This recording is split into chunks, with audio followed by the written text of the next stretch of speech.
Basic Excel ട്യൂട്ടോറിയലിലെ ഇന്നത്തെ ക്ലാസ്സിൽ നമ്മൾ പഠിക്കാൻ പോകുന്നത് പേജ് ലേഔട്ട് ടാബിനെ കുറിച്ചാണ്. കഴിഞ്ഞ ക്ലാസ്സുകളിലായി നമ്മൾ ഹോം ടാബിനെ കുറിച്ചും ഇൻസേർട്ട് ടാബിനെ കുറിച്ചെല്ലാം പഠിച്ചു. ഈ ക്ലാസ്സിൽ നമ്മൾ പഠിക്കാൻ പോകുന്നത് പേജ് ലേഔട്ട് ടാബിനെ കുറിച്ചാണ്. ആദ്യം അതിലെ തീംസ് വിഭാഗത്തുള്ള റിബണിനെ കുറിച്ച് നമുക്കൊന്ന് പഠിക്കാം. അതിനായി നമുക്ക് ഒരു ഷേപ്പ് ഇവിടെ ഇൻസേർട്ട് ചെയ്ത് വെക്കാം. അത് നമ്മൾ തീം സെലക്ട് ചെയ്യുമ്പോൾ അതിൽ വരുന്ന മാറ്റങ്ങൾ മനസ്സിലാക്കാൻ വേണ്ടിയിട്ടാണ്. ഇപ്പോൾ പേജ് ലേഔട്ട് തീംസ് എന്ന് പറയുമ്പോൾ ഒരു പ്രത്യേകമായി ക്രമീകരിച്ച് വെച്ചിട്ടുള്ള ചില കളർ കോമ്പിനേഷനാണ് തീംസ് എന്ന് വെച്ചാൽ എക്സലിൽ ഇൻബിൽട്ടായി തന്നെയുള്ള ഒരു സെലക്റ്റീവായിട്ട് ഡിഫോൾട്ടായിട്ട് തയ്യാറാക്കി വെച്ചിട്ടുള്ള തീംസുകൾ അത് നമുക്ക് ഇവിടെയായി കാണാം. ഇപ്പോൾ നമ്മൾ സെലക്ട് ചെയ്തിട്ടുള്ള എക്സലിൽ നമ്മൾ ക്രിയേറ്റ് ചെയ്തിട്ടുള്ള നമ്മൾ ഡിസൈൻ ചെയ്തിട്ടുള്ള എക്സലിന് അതിൻ്റേതായ സെൽ വിഡ്ത്തുകളും സെല്ലിനുള്ള ലെങ്ത്തും കാര്യങ്ങളെല്ലാം ഉണ്ട്.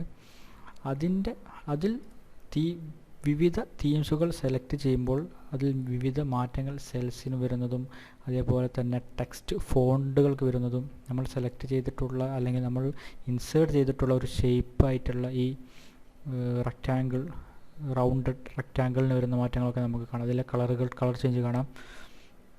അതേപോലെ ഇവിടെയുള്ള ഫോണ്ടുകളുടെ മാറ്റം കാണാം. ഇതിൽ നമ്മളൊരു കാര്യം ശ്രദ്ധിച്ചാൽ കാരണം ട്യൂട്ടോറിയൽ എന്നുള്ള ഈ ഒരു ഭാഗത്തിന് ഒരു മാറ്റം അതിലെ കളറിന് ഒരു ചേഞ്ചും വരാതെ നിൽക്കുന്നത് കാണാം.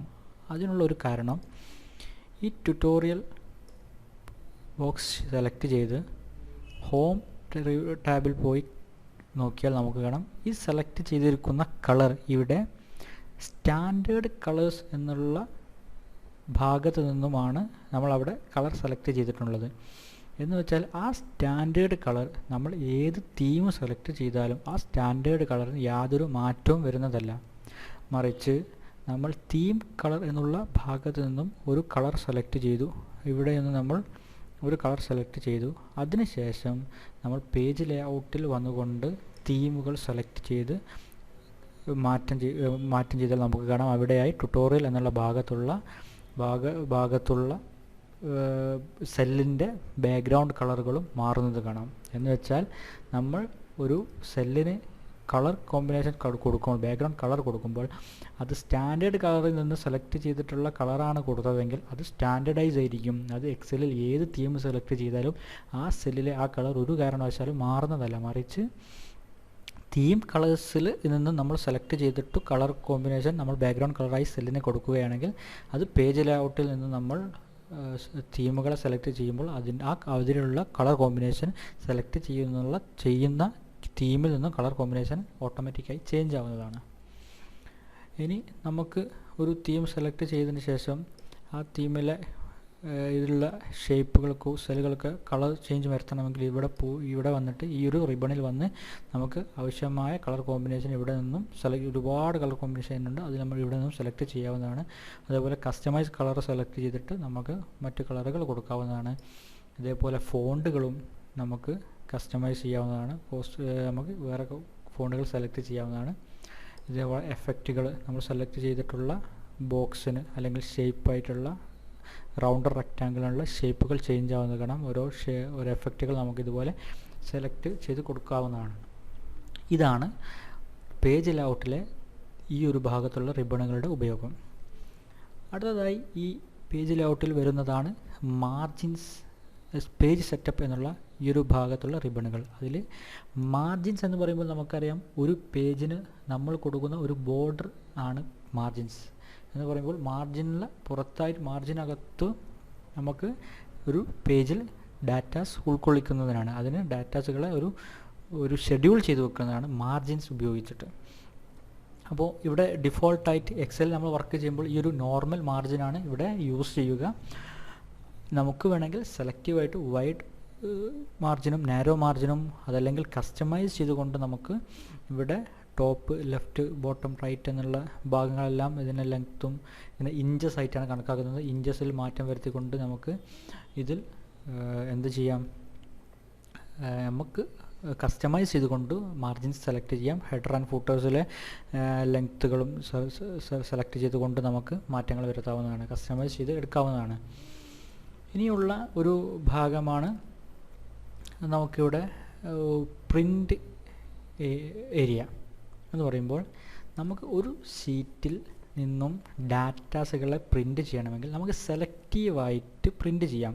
ഇപ്പോൾ ഈ ഒരു എക്സൽ ഷീറ്റിൽ ഒരുപാട് ഡാറ്റാസുകളുണ്ട്.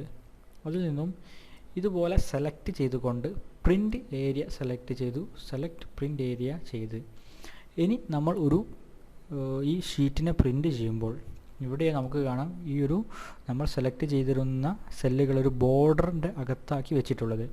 ഇനി ഇതിനെ പ്രിൻ്റ് ചെയ്യുമ്പോൾ അത് നമുക്ക് എക്സാമ്പിളായിട്ട് കാണാം. പ്രിൻ്റ് ചെയ്യുമ്പോൾ നമ്മൾ സെലക്ട് ചെയ്തിരുന്ന സെല്ലുകളുടെ ഡാറ്റാസ് മാത്രം ഇവിടെ ഡിസ്പ്ലേ ആയി വന്നത്. എന്ന് വെച്ചാൽ ഈ ഒരു പേജിൽ നമുക്ക് ഈ ഒരു ഡാറ്റാസ് മാത്രമേ പേജിൽ പ്രിൻ്റ് ആവുകയുള്ളൂ എന്നുള്ളതാണ്. അതിനായി പ്രിൻ്റ് ഏരിയ യൂസ് ചെയ്യുന്നത്. പിന്നെ സൈസ് എന്ന് പറയുന്നത് നമ്മുടെ എക്സൽ ഷീറ്റിലെ നമുക്ക് ആവശ്യമായ സൈസിലേക്ക് എക്സൽ ഷീറ്റിനെ മാറ്റുന്നതിനാണ്. ഡിഫോൾട്ടായിട്ട് ലെറ്ററാണ് വന്നത്. നമുക്ക് നമ്മൾ നോർമലി ഉപയോഗിക്കാറുള്ളത് A4 ഷീറ്റിൽ പ്രിൻ്റ് ചെയ്യുന്നതാണ്. അതുകൊണ്ട് ഇവിടെ A4 ഷീറ്റ് പ്രിൻ്റ് സെലക്ട് ചെയ്യുമ്പോൾ A4 ഷീറ്റ് സെലക്ട് ചെയ്തു.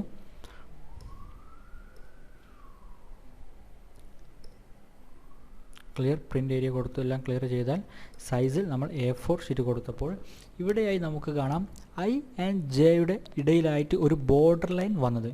എന്ന് വെച്ചാൽ ഈ ബോർഡറിനകത്തുള്ള ഡാറ്റാസുകളെയാണ് ഇനി A4 എന്നുള്ള സൈസിൽ പ്രിൻ്റ് ആവുക. ഈ ബോർഡറിനകത്ത് ഇവിടെ 52 and 53 ഇടയിൽ ഒരു ബോർഡർ വന്നു. ഇതിങ്ങനെ പോയി I and Jയുടെ ഇടയിലുള്ള ഇതിനകത്തുള്ള ഡാറ്റാസുകളെ എല്ലാം കൂടി ഒരു A4 ഷീറ്റിനകത്ത് പ്രിൻ്റ് ചെയ്യാവുന്നതാണ്. ഇതിന് ഇപ്പുറത്തേക്കായിട്ടുള്ള ജെയുടെ ഈ ഭാഗത്തേക്കായിട്ടുള്ള എക്സൽ ഷീറ്റ് മറ്റൊരു A4 ഷീറ്റിലേക്കായിട്ടാണ് പ്രിൻ്റ് ആവുക എന്നുള്ളതാണ്. അപ്പോൾ അതാണ് സൈസ് നമ്മൾ സെലക്ട് ചെയ്യുമ്പോൾ സംഭവിക്കുന്നത്. ഓറിയൻറ്റേഷൻ എന്ന് പറയുമ്പോൾ നമുക്ക് പ്രിൻ്റ് ചെയ്യുന്നത് പേജിനെ ഏത് രീതിയിൽ പ്രിൻ്റ് ചെയ്യണം എന്നുള്ളതാണ്. നമുക്ക് പ്രിൻ്റഡ് ഓപ്ഷൻ വെച്ചിട്ട് പ്രാക്ടീസ് ചെയ്യുമ്പോൾ മനസ്സിലാവുന്നതാണ്.